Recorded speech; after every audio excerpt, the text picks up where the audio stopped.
Assalamualaikum warahmatullahi wabarakatuh. Perkenalkan, nama saya Naura Juwitasari dengan NIM C0D023002. Di sini saya akan menjelaskan materi terkait tentang PPh pasal 21 final dan pasal 26 SPLN atau subjek pajak luar negeri. Baiklah, kita langsung masuk ke materi. Salah satu jenis PPh yang sering ditemui dalam transaksi bisnis adalah PPh pasal 21 dan pasal 26. Kedua jenis PPh ini memiliki karakteristik dan mekanisme pemungutan yang berbeda. Namun, keduanya memiliki peran yang signifikan dalam sistem perpajakan di Indonesia. Subjek pajak luar negeri merupakan entitas yang tidak berdomisili di Indonesia namun melakukan kegiatan usaha atau memperoleh penghasilan di Indonesia.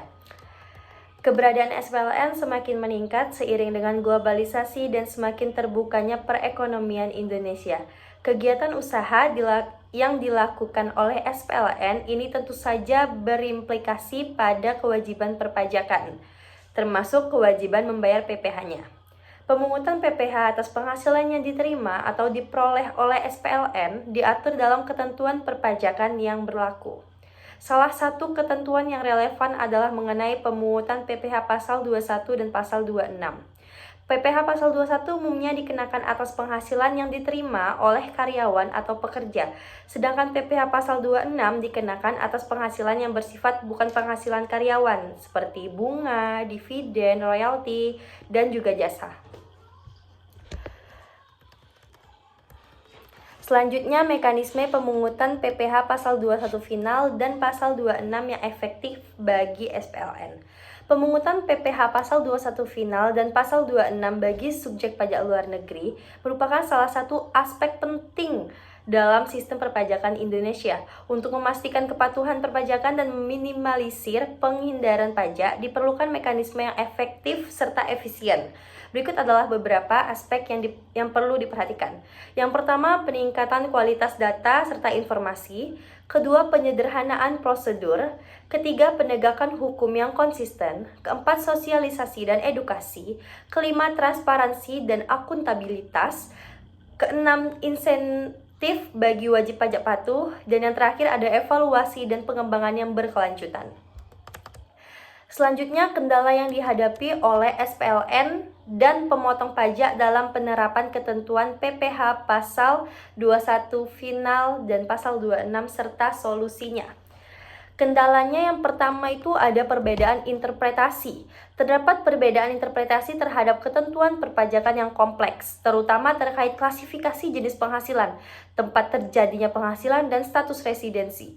Hal ini dapat menimbulkan ketidakpastian hukum dan perselisihan antara wajib pajak dan fiskus.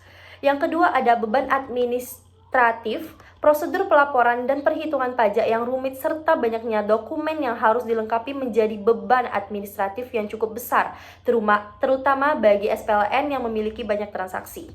Yang ketiga, kurangnya transparansi. Kurangnya transparansi dalam penerapan peraturan perpajakan dapat menyebabkan ketidakpastian hukum dan mendorong praktik penghindaran pajak. Yang keempat, ada perbedaan waktu. Perbedaan waktu antara negara asal dan Indonesia dapat menghambat komunikasi dan koordinasi dalam hal pelaporan dan pembayaran pajak. Dan yang terakhir ada keterbatasan sumber daya. Baik SPLN maupun pemotong pajak seringkali memiliki keterbatasan sumber daya, baik itu sumber daya manusia maupun teknologi, untuk memenuhi kewajiban perpajakannya. Nah, solusi yang dilakukan untuk mengatasi masalah-masalah yang tadi udah disebutkan. Yang pertama, peningkatan koordinasi antar instansi. Yang kedua, penyederhanaan regulasi. Yang ketiga, dapat pemanfaatan teknologi informasi. Yang keempat, sosialisasi dan edukasi. Yang kelima, konsultasi dan bantuan teknis. Yang keenam, penegakan hukum yang konsisten. Selanjutnya, dampak penerapan tarif PPh pasal 21 final dan pasal 26 yang berbeda-beda terhadap iklim investasi di Indonesia. Yang pertama ada atraktivitas investasi. Jika tarif pajak yang diterapkan terlalu tinggi, maka akan mengurangi daya tarik investasi Indonesia dibandingkan dengan negara lain. Yang kedua, keputusan investasi. Perbedaan tarif pajak antar sektor atau jenis kegiatan usaha dapat mempengaruhi keputusan investasi. Investor cenderung memilih sektor atau jenis kegiatan usaha yang memiliki tarif pajak lebih rendah.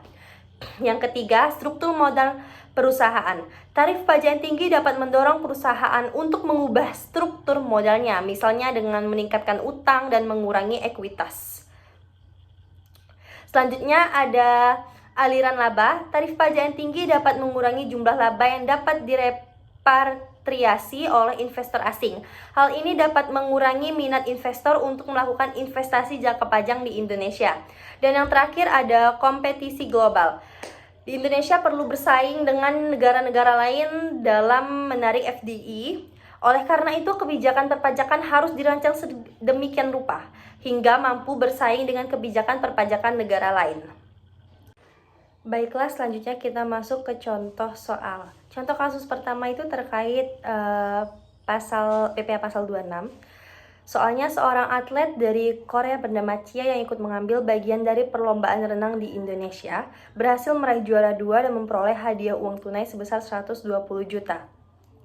Atas penghasilan dari hadiah tersebut dikenakan PPh pasal 26. Hitunglah berapa PPh pasal 26-nya. Nah, tarif PPh pasal 26 untuk memperoleh hadiah ini kan sebesar 20%. Jadi 20% dikali dengan hadiahnya, 20% dikali 120 juta yaitu 24 juta. Jadi penghasilan diterima oleh Cia tersebut akan dipotong PPh pasal 26 sebesar 24 juta rupiah. Selanjutnya contoh kasus 2 terkait PPh pasal 21 final. Ari, pegawai PT Jaya Abadi, berhenti bekerja mulai tanggal 1 Juni 2022 dan ia menerima pesangon sebesar 75 juta. PT Jaya Abadi wajib memotong PPh pasal 21 final atas pesangon tersebut sebesar. Untuk mencari PPh pasal 21 finalnya, kita menggunakan rumus tarif PPh pasal 21 final dan jumlah penghasilan brutonya. Nah, tarif yang dikenakan atas pesangon di bawah 100 juta, ini kan 75 juta. Berarti dia tuh masih dikenakan 10%.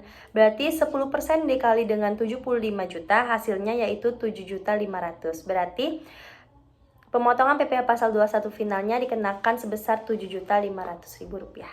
Baiklah, sekian penjelasan materi dari saya. Apabila ada salah atau kurang mohon dimaafkan. Saya akhiri dengan wabillahi taufiq walhidayah. Wassalamualaikum warahmatullahi wabarakatuh.